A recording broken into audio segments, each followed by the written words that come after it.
नमस्कार, आप देख रहे हैं आप दी टुडे और मैं हूं आपके साथ वैशाली। आइए रुक करते हैं आज की खास खबर पर। राष्ट्र कवि मैथिली शरण गुप्त की जयंती पर हुआ माल्यार्पण। डॉक्टर संदीप सरावगी ने दी श्रद्धांजलि। श्री गहोई वैश्य पंचायत झांसी बुंदेलखंड क्षेत्रीय गहोई वैश्य सभा वरिष्ठ संघ महिला मंडल और नव युवक मंडल के संयुक्त तत्वाधान में राष्ट्र कवि मैथिली शरण गुप्त की जयंती के अवसर पर सोमवार को राष्ट्र कवि मैथिली शरण गुप्त पार्क में उनकी प्रतिमा पर माल्यार्पण कर भावभीनी श्रद्धांजलि अर्पित की गई। कार्यक्रम में समाज के अनेक गणमान्य नागरिकों के साथ समाज सेवी डॉक्टर संदीप सरावगी ने भी पहुंचकर राष्ट्र कवि को नमन किया। इस अवसर पर डॉक्टर संदीप सरावगी ने कहा कि राष्ट्र कवि मैथिली शरण गुप्त केवल एक महान कवि ही नहीं बल्कि भारतीय संस्कृति, राष्ट्र भक्ति और सामाजिक चेतना के सशक्त वाहक थे। उनकी रचनाएं आज भी समाज को कर्तव्य, नैतिकता और राष्ट्र प्रेम की प्रेरणा देती हैं। हमें उनके आदर्शों और विचारों को नई पीढ़ी तक पहुंचाने का संकल्प लेना चाहिए। उन्होंने कहा है कि झांसी की धरती का राष्ट्र कवि मैथिली शरण गुप्त से विशेष संबंध रहा है और यह पूरे बुंदेलखंड के लिए गर्व का विषय है। ऐसे महापुरुषों का स्मरण केवल औपचारिक नहीं बल्कि उनकी बताए मार्ग पर चलने का संकल्प लेने का अवसर है। श्री गहोई वैश्य पंचायत के पूर्व अध्यक्ष और वर्तमान संरक्षक प्रकाश गुप्ता ने कहा, राष्ट्र कवि मैथिली शरण गुप्त ने अपनी लेखनी से राष्ट्रभक्ति, संस्कृति और सामाजिक चेतना का संदेश दिया।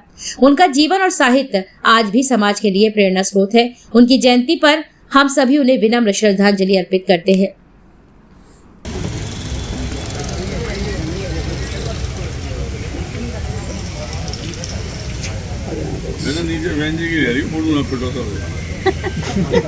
तो 40वीं श्री सियाराम शरण गुप्त की मूर्ति लगाने में जिनका विशेष रूप से सहयोग रहा, आदरणीय रामजी सिंघल जी जो कि पूर्व मेयर रहे, उनके सहयोग से यहाँ पर समाज के द्वारा और सियाराम शरण गुप्त के द्वारा यहाँ पर मूर्ति का लोग समाज को और हमारे साथियों को काफ़ी मेहनत करना पड़ी थी और काफ़ी लोगों से लड़ना पड़ा था। आदरणीय अध्यक्ष महोदय, मैं सर्वप्रथम श्रद्धा को प्रणाम करता हूं और अपनी हार्दिक श्रद्धांजलि देता हूं कि आज श्रद्धा की वजह से झांसी का भाई लक्ष्मीबाई के बाद श्रद्धा की वजह से, मैथिली शरण गुप्त की वजह से पूरे देश में नाम है। और आज उत्सव का माहौल झांसी में तो है ही, लेकिन पूरे देश में, मैं जब दिल्ली में था तो भी जन्मतिथि इसी प्रकार से मनाई जाती थी। यहाँ में सभी लोग एक साथ रहते हैं, इसीलिए उन्होंने अपने जो श्रद्धा मैथिली शरण गुप्त जी, श्रद्धा मैथिली शरण गुप्त जी, श्रद्धा मैथिली शरण गुप्त जी। हमारे कवि मैथिली शरण गुप्त का जो चिंतन था उसके बारे में निश्चित रूप को सबको बताने का प्रयास किया। एक सबसे बड़ी बात, क्योंकि IAS से जो आदमी रिटायर्ड हुआ है उसको बच्चों के भविष्य में एजुकेशन का जो कैरियर के बारे में आपने बताया है वो वास्तव में बहुत बड़ी बात है। यहाँ पर बहुत से हमारे समाज सेवी, शिक्षा से जुड़े हुए लोग यहाँ पर खड़े हुए हैं। मैं उनसे अनुरोध करना चाहता हूँ, और विशेष रूप से राष्ट्रकवि मैथिली शरण गुप्त के, उन्होंने जो शिक्षा के रूप में आज से लगभग 125 वर्ष पहले, 120 वर्ष पहले जो चिंतन किया था, आज हमें शिक्षा के क्षेत्र में निश्चित रूप से अपने बच्चों के भविष्य के लिए, उनके कैरियर के लिए एक ऐसी योजना बनाना चाहिए जो उनका कैरियर बन सके।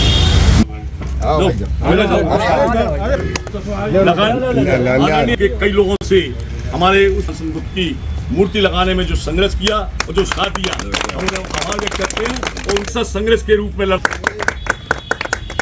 सभा का गठन 7 अप्रैल भी श्री मैथिली शरण गुप्त जी के चित्र को 43वीं पंचायतों में, तो इन क्षेत्र की सोच है। ये सरपंच केवल की उनकी उन्होंने जो हमको संदेश दिया, राष्ट्रसभा में गए, राष्ट्रपति मिले, उपराष्ट्रपति मिले।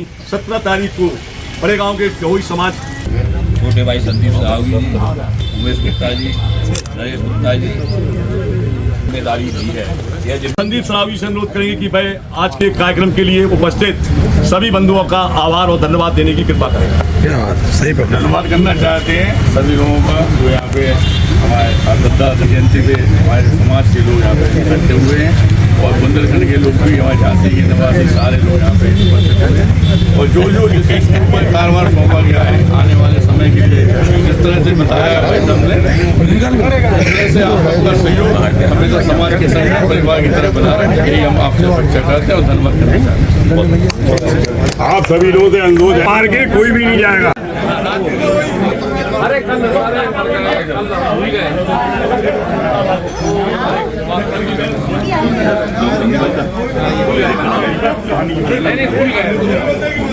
दीदी